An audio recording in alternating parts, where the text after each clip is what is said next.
مصطفى انت مبسوط ليه؟ انت واخد اعدام. انا مرتاح. انت واخد اعدام ليه؟ اهم حاجه ام البنت تسامحني. العادي إن المذنب بيحاول يبرأ نفسه من التهمة، والغريب إن المتهم في قضية النهاردة كان بيشكر القاضي بعد حكم الإعدام. والسؤال الأهم، يا ترى إيه أصل الحكاية؟ لكن قبل ما نبدأ حضر مشروبك وحط السماعات، ولو جاهز يلا نبدأ قصة النهاردة.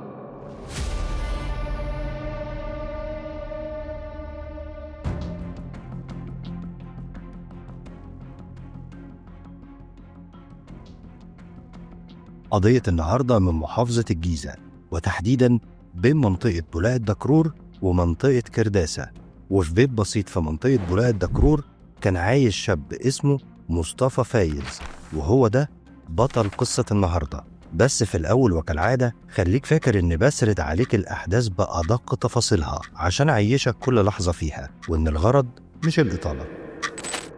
مصطفى شاب في أوائل العشرينات، وكان في سنة تالتة كلية حقوق جامعة القاهرة، وبجانب دراسته بيشتغل عامل ديليفري لأن والده متوفي، وبالرغم إن ليه إخوات أكبر منه إلا إنه كان عايز يساعد في مصاريف البيت ومصاريف دراسته. وبجانب شغله حاول يعمل أكتر من مشروع، وللأسف كلهم فشلوا، وده خلاه عليه ديون حوالي 27,000 جنيه. وبدل ما يكون عنده وسيلة للشغل كعامل ديليفري عشان يسدد ديونه، الموتوسيكل بتاعه اتسحب لأنه فشل في سداد الأقساط. ومن هنا مصطفى قعد فترة مش عارف يعمل إيه، ولا قادر يصرف على نفسه ولا قادر يسدد ديونه، لحد ما في يوم مصطفى كان قاعد مع واحد صاحبه اسمه أحمد عيد، شاب عنده 16 سنة، وكانوا قاعدين مع بعض يفضفضوا. وطبعا المعتاد إنك بتقعد تحكي لصاحبك وصاحبك يحكي لك على كل المشاكل اللي في حياتكم. وبعد ما كل واحد منهم خلص شكوى، أحمد جات له فكرة.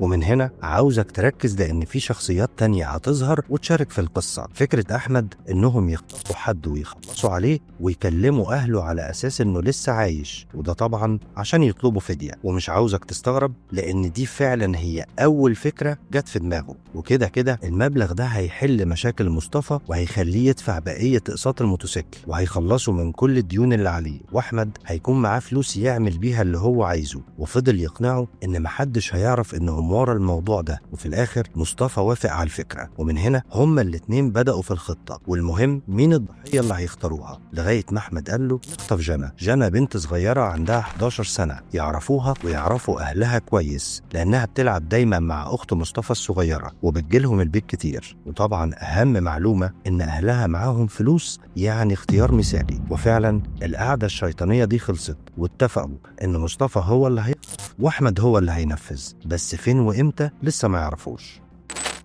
وفضلت الأيام تعدي لغاية يوم 9 سبتمبر 2021. في اليوم ده مصطفى كان واقف في الشارع لغاية ما جنى جت لحد عنده وسألته عن مكان أخته عشان تلعب معاها كالمعتاد. فمصطفى قال لها على مكانها وسابها تمشي. والساعة 3 العصر أحمد جه لمصطفى وقال له إنه شاف جنى مع أخته بيلعبوا في الشارع، وابتدى يقول له إنهم لازم ينفذوا النهاردة. وفي نفس اللحظة دي أخت مصطفى وجنى رجعوا وطلعوا مع بعض البيت. وطبعا كان واقف أحمد وشايف المشهد ده، ابتدى حرفيا يوسوس لمصطفى وكأنه شيطان، ويقول له إن الفرصة دي مش هتتكرر تاني، لغاية ما مصطفى للمرة التانية اقتنع بكلامه. وأول ما جنى خلصت لعبة مع أخته ونزلت، مصطفى نده عليها وقال لها إنه هيديها لعبة واستدرجها للشقة اللي في الدور الأرضي. بس قبل ما يدخلوا الشقة هم التلاتة، مصطفى لاحظ إن أخوه الكبير واقف بره، فخاف إنه يشوفه. وساعتها أحمد قال له إنه هيروح ويحاول يلهيه أو يمشيه من قدام البيت. مصطفى دخل الشقة مع جنى وفضل يلعب معاها ويتكلم ويضيع وقت، لأنه في الوقت ده كان مستني إن أحمد يرجع ويبدأ هو بالجزء اللي يخصه من الخطة حسب اتفاقهم. وبعد ما عدى فترة أحمد أخيرا رجع الشقة وقال له إن أخوه مشي خلاص، بس هو كمان لازم يمشي عشان جوز أخته رن عليه ولازم يروح له. طبعا مصطفى اتضايق وقال له إن ده ما كانش الاتفاق، بس أحمد فضل يقول له إن الفرصة دي مش هتتعوض. وفي الآخر يقتنع مصطفى للمرة التانية بكلام أحمد، ويقتنع إن هو اللي ينفذ، وإنه بعد ما يشوف جوز أخته هيرجع له تاني ويظبط كل حاجة. وفعلا أحمد مشي وساب مصطفى لوحده مع جنى، وهنا كان عنده اختيارين، إنه ينفذ أو يسيبها تمشي. لكن للأسف شيطانه خلى شكل الفلوس يغطي على بشاعة الجرم اللي هيرتكبه. وساعتها جاب حبل وقال لها سامحيني يا جنى، ولف الحبل على رقبتها لغاية ما البنت خلصت. وقتها مصطفى بقى قدام أمر واقع، والفلوس ما بقتش بتلمع زي ما كانت، مصطفى قال في التحقيقات إنه من رهبة الموقف فضل ربع ساعة كاملة ما بيعملش أي حاجة وفي حالة صدمة، لغاية ما فاق للوضع اللي اتحط فيه وقعد يفكر إيه اللي المفروض يعمله دلوقتي. والسؤال الأهم، فين أحمد من كل ده؟ وفي الآخر خد جثمان البنت ولفها في سجادة قديمة وحط السجادة جوه شوال وطلع على سطح البيت عشان يخبي الجثمان في أي حتة في السطح، وفضل يدور على مكان كويس لغاية ما لقى حتة محفورة ناحية منور، فحط الشوال جواها وردمها بالرملة لغاية ما اتأكد إن مفيش أي حاجة باينة. وبعدها نزل الشارع وفضل يتصل بأحمد، وبعد ساعتين كاملين أخيرا جاله عشان ينفذوا الجزء الثاني من خطتهم، واللي كانت إنهم يجيبوا خط مش متسجل في شركات الاتصالات، ومن الرقم ده هيكلموا أهل جنى ويطلبوا 150,000 جنيه كفدية عشان يرجعوا بنتهم. وطبعا ده ما كانش حقيقي لأن البنت خلاص مش موجودة، وكان بديهي طبعا بالنسبة لهم إنهم يخلصوا منها بالرغم إن الهدف الأساسي هو الفلوس. لكن لو كانوا سابوا البنت عايشة كانت هتقول إنهم خطفوها وساعتها يتقبض عليهم، بس أحمد ومصطفى ما كانوش قادرين يتصرفوا ولا يشتروا الخط. وفي الآخر أحمد قال له إن هو اللي هيتصرف في موضوع الخط ومشي وسابه. وفي الوقت ده أهل جنى بلغوا الشرطة، وفي نفس الوقت مصطفى جاب عامل وخلاه يحط أسمنت على المنطقة اللي فيها الجثمان عشان يخفيها تماما، ولأن أكيد كلها كام يوم والريحة هتبان. وقعد 6 أيام كاملين في البيت خايف ومستني إن أحمد يظهر ويكون معاه الخط. وطول الفترة دي أحمد ما كانش عارف يجيب الخط منين، لغاية ما الشرطة جات لبيت مصطفى ووقتها اتأكد إنه اتكشف. لكن في الواقع الشرطة كانت جاية لسبب تاني، إنهم يسألوا أخت مصطفى الصغيرة لو شافت أي حاجة، عشان هي كانت آخر واحدة شافت جنى قبل اختفائها. وفعلا لما اتكلموا معاها قالت إن جنى جت ولعبت معاها وقضت وقت وبعدها نزلت من البيت عشان تروح. وبعد ما الشرطة اتكلمت مع أخته ومشيت، مصطفى هرب عند محمود ابن عمه وقعد هناك كام يوم، وطول الفترة دي كان عمال يتصل بأحمد اللي أصلا بطل يرد عليه، وده خلاه يقلق أكتر وخلاه خايف من فكرة إنه ممكن يتقبض عليه في أي لحظة. وعشان كده في الآخر ما قدرش يستحمل كل التوتر ده وحكى لابن عمه على كل حاجة. وطبعا المتوقع في موقف زي ده إن ابن عمه يطلب للشرطة، بس مش ده اللي حصل. اللي حصل إنهم كلموا عبد العزيز أخو مصطفى وحكوا له على كل حاجة، وكان رد عبد العزيز إنهم لازم يشيلوا الجثمان من البيت في أسرع وقت، لأن لو الشرطة عرفت هيتقبض على العيلة كلها. ومش عايزك تستغرب إن ده فعلا كان كل هم وقتها. وبعدها عبد العزيز طلب من أخوه الكبير إنه ياخد العربية عشان يعمل بيها كم مشوار، وعبد العزيز وأخوه مصطفى ومحمود ابن عمهم راحوا على بيت كرداسة وكسروا طبقة الأسمنت وخدوا الشوال في العربية لغاية ما وصلوا الدائري، وهناك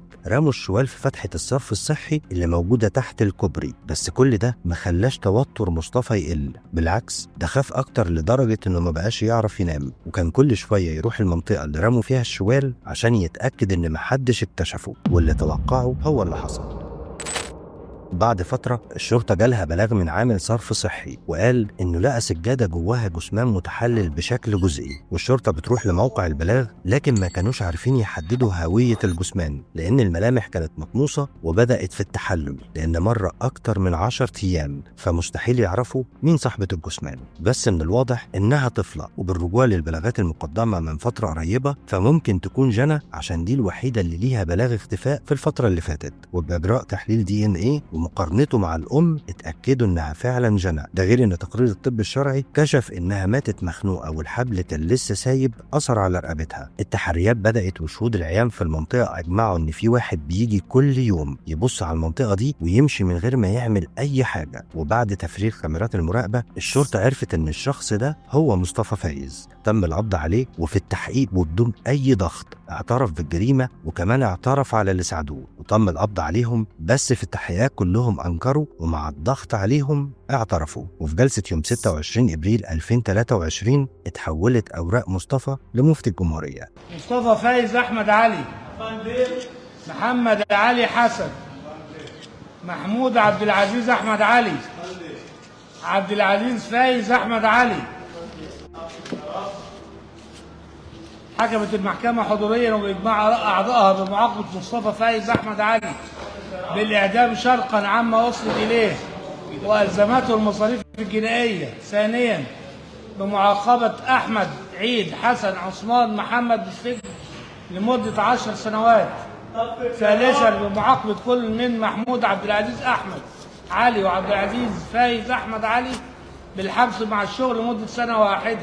وأحمد اللي يعتبر الشيطان اللي وسوس ومحرك الأحداث الرئيسي اتحكم عليه بالسجن لمدة 10 سنين عشان هو ولا نفذ ولا تخلص من الجثمان بنفسه. وعبد العزيز أخو مصطفى ومحمود ابن عمهم اتحكم عليهم بالسجن لمدة سنة مع الشغل، وده لإخفاء أدلة جنائية والتستر على مجرم. محدش كان متوقع إن ده يكون رد فعل مصطفى بعد ما يسمع حكم الإعدام. قال إن جنى بتجيله في المنام وكل يوم بتيجي عشان تخنقه، وطلب إن والدة جنى تسامحه. فعلا الصاحب ساحب. نقي أصحابك كويس لأنك بتختار الطريق من غير ما تحس. يا ريت تختار الطريق الصح والصاحب الصح، لأن صاحب السوق أكيد هيتخلى عنك بعد ما يورطك. يا ريت ناخد بالنا من ولادنا. وبكده تكون خلصت قضية النهاردة. يا ريت ندعي للطفلة جنى بالرحمة وندعي لأهلها بالصبر. ولحد هنا ينتهي دوري عند السرد وبس، أما الحكم في الأول وفي الآخر فهيكون ليك. دمتم في أمان. سلام.